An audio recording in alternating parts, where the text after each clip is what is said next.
hablar de la tragedia griega colombiana y el juicio final.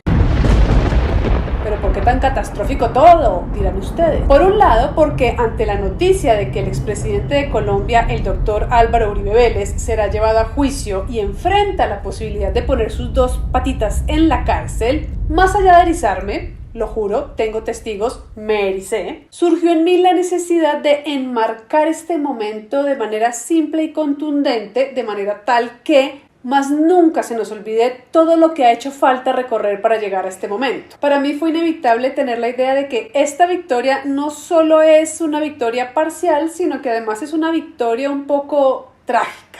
No solo en el sentido de la suerte de loop en la que vivimos metidos los colombianos, que yo sé que todos los que ven este canal saben a qué me refiero, sino también en el sentido estricto de la definición de tragedia, género teatral en verso que desarrolla temas de la épica centrados en el sufrimiento, la muerte y las peripecias dolorosas de la vida humana con un final funesto y que nos mueve a la compasión o al espanto.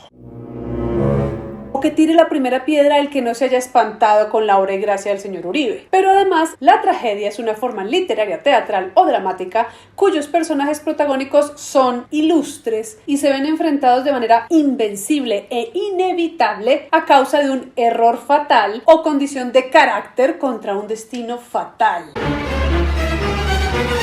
¿Quién creen ustedes que encarna en esta historia al personaje ilustre que comete un error fatal? ¿O quién creen ustedes que se enfrenta de manera misteriosa e inevitable a alguien más? Igual, no hay que apresurarnos a contestar esas preguntas porque aquí en Colombia nada es lo que parece. Acompáñenme hasta el final de esta píldora para tener todas las respuestas. Algunos dicen que todo empezó en 1983 cuando mi padre, asesinado por la FARC frente a 36 grupos de finanzas, siempre dijo que no se dejaba secuestrar, que no caminaba un paso ni pagaba un peso. Y cuando a la hacienda Guacharaca llegaron y él se encontraba con mi hermano Santiago, mi hermana menor, y el capitán Bernardo Rivera, capitán de ese helicóptero, mi padre los enfrentó con su pistola. En el enfrentamiento murió.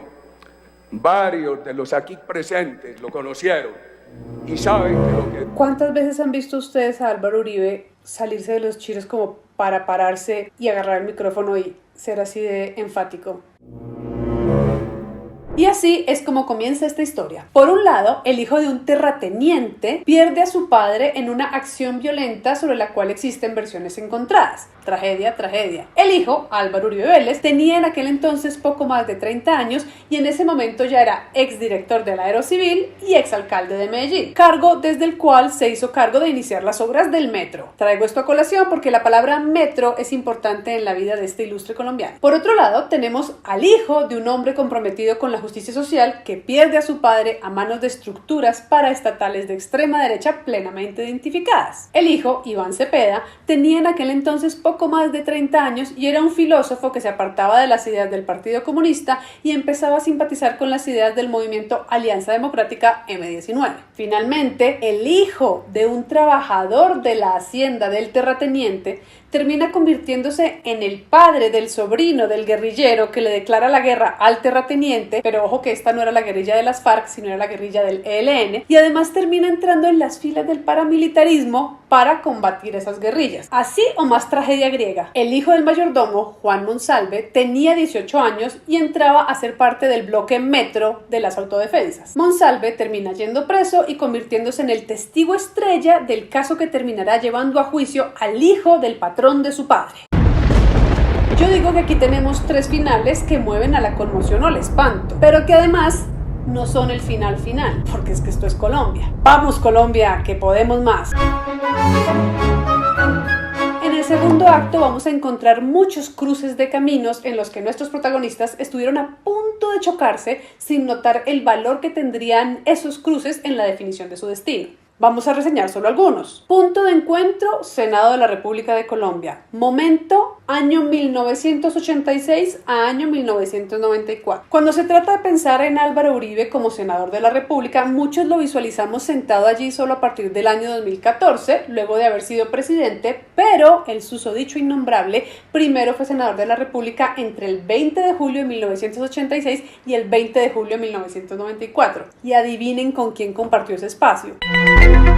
Pues con el papá de Iván Cepeda, quien fue elegido a la Cámara de Representantes para el periodo comprendido entre 1991 y 1994 y luego para el Senado de la República en 1994. Durante ese tiempo en que Manuel Cepeda compartió espacio con Álvaro Uribe Vélez, se destacó por llamar la atención sobre la persecución que estaban viviendo los miembros de su partido político, la Unión Patriótica, quienes estaban siendo asesinados sistemáticamente sin que el Estado colombiano hiciera nada para detener el exterminio. En julio de 1993, varios miembros de la dirección de la UP se reunieron con el ministro de Defensa, Rafael Pardo, bajo el gobierno de César Gaviria, para denunciar la existencia del plan Golpe de Gracia, el cual había sido elaborado por el alto mando militar con apoyo paramilitar. Este cruce en el espacio-tiempo entre Álvaro Uribe Vélez y Manuel Cepeda no parecía ser importante a primera vista. Sin embargo, con el paso del tiempo y la revisión de los hechos que rodearon la muerte del padre de Uribe, la muerte del terrateniente, ese cruce ganó muchísimo significado.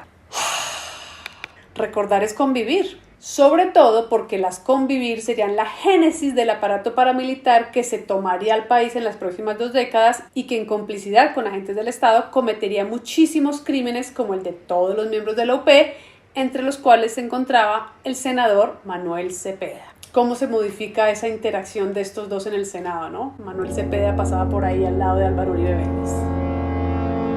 Trágico. Ahora, el segundo cruce de caminos que quiero resaltar se produce entre Iván Cepeda y Juan Monsalve en una cárcel. Es un encuentro que se produce casi por azar, pero como esto es una tragedia, ya sabemos que el azar no existe. La foto donde yo estoy con el camuflado y el fusil, eso fue en el 96, cuando estábamos trabajando en la finca de Guacharacas, que llegaron las autodefensas que se formaron allá. ¿Y qué era en la foto? En la parte de atrás se ve la autopista y se ve la casa de la profesora y el garaje de la finca Guacharacas. Y se ve la casa de unos molinos que hay al frente. ¿Y ya existía el grupo allí? Sí, ya existía. ¿Quiénes hacían parte del grupo? Hacían parte Arboleda, Luis Villegas y Robert Cano. La foto donde yo estoy con el camuflado y el fusil, eso fue en 1996, cuando estábamos cuidando y trabajando en la finca Las Guacharacas, que llegaron las autodefensas que se formaron allá. En la foto, en la parte de atrás, se ve la autopista y se ve la casa de la profesora y el garaje de la finca Guacharacas y se ve la casa de unos molinos que hay al frente. Ya existía el grupo allí.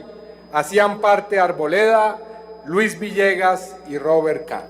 Así que, señoras y señores, es concluyente.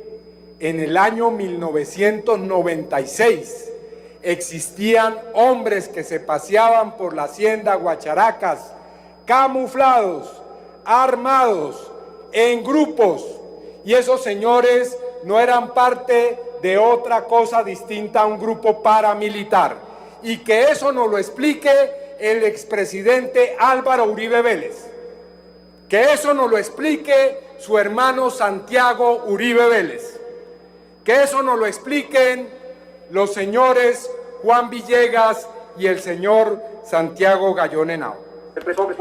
Todo este testimonio es el que presuntamente intentó cambiar Álvaro Uribe Vélez. Y me parece muy interesante el solo hecho de intentar cambiarlo, porque intentar cambiarlo le da aún más importancia.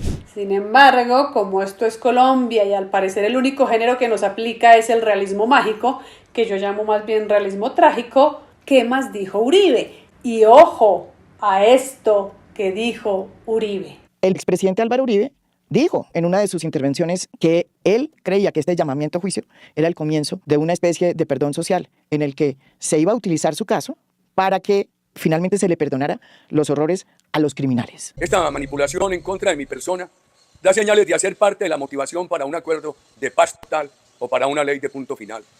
Entonces que le perdonen a los delincuentes, como lo hicieron con la FARC, y lo justifiquen con la ficción de perdonar a quienes no. Ojo a esto que va a decir. O para una ley de punto final. Entonces que le perdonen a los delincuentes, como lo hicieron con la FARC, y lo justifiquen con la ficción de perdonar a quienes no hemos delinquido. Quieren y necesitan igualar a quienes hemos defendido la democracia y la ley con los delincuentes. ¿Dónde están las pruebas contra mi persona?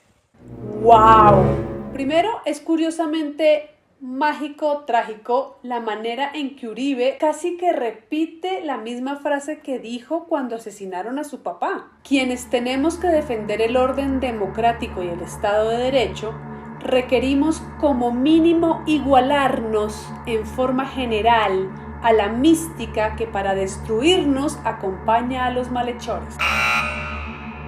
Igualarse ante los bandidos, ser igualado con los bandidos. Poético, trágico, mágico, pero segundo, más allá de este detalle coqueto, ¿what? ¿Qué es lo que está diciendo Álvaro Uribe Vélez? ¿Él se va a inventar un punto final diciendo que se lo quieren imponer? What the fuck? La tragedia da un giro. Aquí se pone a prueba nuestro temple. Sin embargo, vamos a calmarnos. ¿Qué respondió Cepeda? Si por punto final se entiende que todos los problemas pendientes sean abordados, bueno. Ojo, esta entrevista me parece muy reveladora. Pero no a través de la impunidad, eso sí debe quedar claro. Eso significaría entonces que la JEP sería un capítulo no más y que... No creo que sea la vía de la JEP para esto, no. Yo creo que hay ¿Cómo que sería? adaptar La esto a una constituyente. situación como la que estamos viviendo hoy. Una constituyente. No, cálmate, María Jimena, cálmate. Yo entiendo, pero cálmate. No, tampoco pienso eso, pero digamos el contenedor y la vía política y jurídica es lo que debiéramos discutir al final, no al comienzo. Aquí discutimos primero las formas y después los contenidos. No, discutamos el contenido. Discutamos si es posible, veamos si podemos llegar a un acuerdo en esta materia y sobre esa base lo demás. ¿Qué forma jurídica adquiere? ¿Qué compromiso político? Hay muchas posibilidades políticas. Simplemente un pacto, sentarse y escribir un texto y firmarlo hasta crear un gobierno de transición política o una constituyente, pues eso son muchas opciones distintas. Pero todas tienen que responder a que hay un consenso, no al contrario. ¡Wow! Lo que abre el juicio a Uribe es mucho más grande que el juicio a Uribe. Pero vamos a calmarnos, no queremos infartarnos.